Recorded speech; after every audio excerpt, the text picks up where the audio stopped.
Chaque jour, Charles et Carole vous présentent la leçon de l'école du sabbat.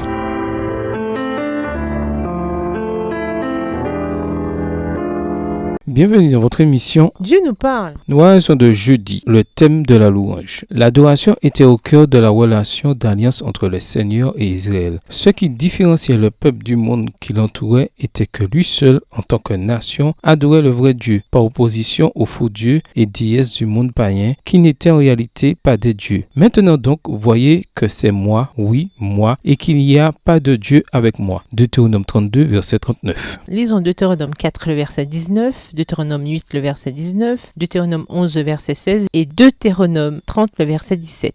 Quel est l'avertissement commun à tous ces versets? Pourquoi était-il si important pour le peuple d'Israël? Deutéronome 4, verset 19. Veille sur ton âme de peur que levant tes yeux vers le ciel et voyant le soleil, la lune et les étoiles, toute l'armée des cieux, tu ne sois entraîné à te prosterner en leur présence et à leur rendre un culte. Ce sont des choses que l'Éternel ton Dieu a données en partage à tous les peuples sous le ciel tout entier. Deutéronome 8, le verset 19. Si tu oublies l'Éternel ton Dieu et que tu ailles après d'autres dieux, si tu les sers et te prosternes devant eux, je vous déclare formellement aujourd'hui que vous périrez. Deutéronome 11, verset 16. Gardez-vous de laisser séduire votre cœur, de vous détourner de servir d'autres dieux et de vous prosterner devant eux. Deutéronome 30, le verset 17. Mais si ton cœur se détourne, si tu n'obéis point, et si tu te laisses entraîner à te prosterner devant d'autres dieux et à les servir. Il y a des milliers d'années, tout comme aujourd'hui, le peuple de Dieu évoluait dans une culture et un environnement qui étaient généralement caractérisés par des normes, des traditions et des concepts qui entraient en conflit avec la foi. Par conséquent, il devait toujours faire preuve de vigilance, de peur que les voies du monde, ses idoles et ses dieux ne deviennent également l'objet de son culte. Notre Dieu est un Dieu à la passion jalouse. Deutéronome 4, le verset 24, Deutéronome 5, le verset 9, Deutéronome 6, le verset 15. Et lui seul, en tant que créateur et rédempteur, est digne de notre adoration. Une fois encore, il n'y a pas de compromis possible. Soit nous adorons le Seigneur qui apporte la vie, le bonheur et la bénédiction, soit nous adorons tout autre Dieu qui apporte le malheur, la malédiction et la mort. Lisons Apocalypse 13, versets 1 à 15, et concentrez-vous sur la façon dont l'adoration est présentée. Comparez ensuite ces versets à ceux d'Apocalypse 14, versets 6 à 12. Dans quelle mesure ce passage de l'Apocalypse reflète-t-il l'avertissement donné dans le Deutéronome et dans toute l'écriture en fait, au sujet de la fausse adoration? Apocalypse 13, les versets 1 à 15. Puis je vis monter de la mer une bête qui avait 10 cornes et 7 têtes, et sur ces 10 cornes 10 diadèmes, et sur ces têtes des noms de blasphème. La bête que je vis était semblable à un léopard. Ses pieds étaient comme ceux d'un ours, et sa gueule comme une gueule de lion. Le dragon lui donna sa puissance et son trône et une grande autorité. Et je vis l'une de ses têtes comme blessée à mort, mais sa blessure mortelle fut guérie, et toute la terre était dans l'admiration derrière la bête. Et ils adorèrent le dragon parce qu'il avait donné l'autorité à la bête. Et ils adorèrent la bête en disant: qui est semblable à la bête et qui peut combattre contre elle? Et il lui fut donné une bouche qui proférait des paroles arrogantes et des blasphèmes. Et il lui fut donné le pouvoir d'agir pendant 42 mois. Verset 6. Et elle ouvrit sa bouche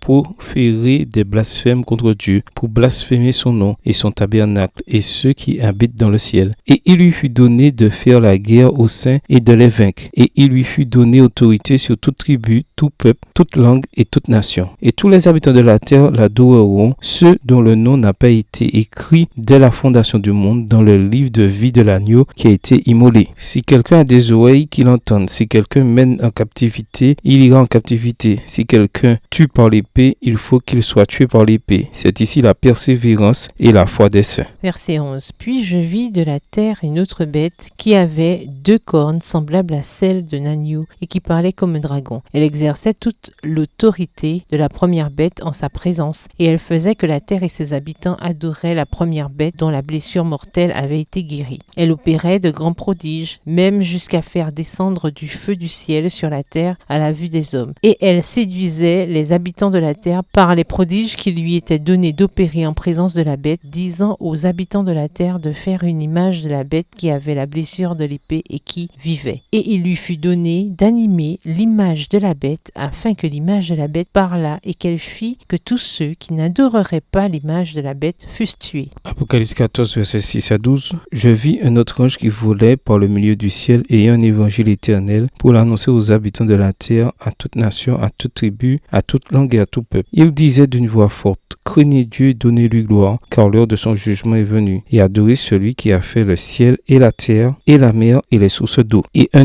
second ange suivit en disant, elle est tombée, Babylone la grande, qui a abreuvé toutes les nations du vin de la fureur de son impudicité. Et un troisième ange les suivit en disant d'une voix forte, si quelqu'un adore la bête et son image, et reçoit une marque sur son front ou sur sa main, il boira lui aussi du vin de la fureur de Dieu, versé sans mélange dans la coupe de sa colère, et il sera tourmenté dans le feu et le soufre devant les saints anges et devant l'agneau. Et la fumée de leur tourment monte au siècle des siècles. Ils n'ont pas de repos, ni jour ni nuit, ceux qui adorent la bête et son image, et quiconque reçoit la marque de son nom. C'est ici la persévérance des saints qui gardent les commandements de Dieu et la foi de Jésus. Le contexte est différent, mais la question reste la même. Les gens veulent-ils adorer le vrai Dieu et avoir la vie, ou cèdent-ils aux pressions, qu'elles soient manifestes ou subtiles, ou les deux, et donc se détournent de lui et empruntent le chemin qui mène à la mort? En fin de compte, la réponse se trouve dans le cœur de chacun. Dieu n'a pas forcé le peuple d'Israël à le suivre, et il ne nous force pas non plus. Comme nous le voyons dans Apocalypse, le chapitre 13, la bête et son image emploieront la force. Dieu, en revanche, agit par amour. Comment pouvons-nous avoir l'assurance de ne pas nous éloigner de notre Dieu petit à petit pour nous tourner vers d'autres dieux? Au revoir.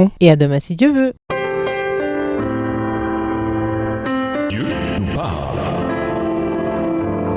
Chaque jour, Charles et Carole vous présentent la leçon de l'école du sabbat.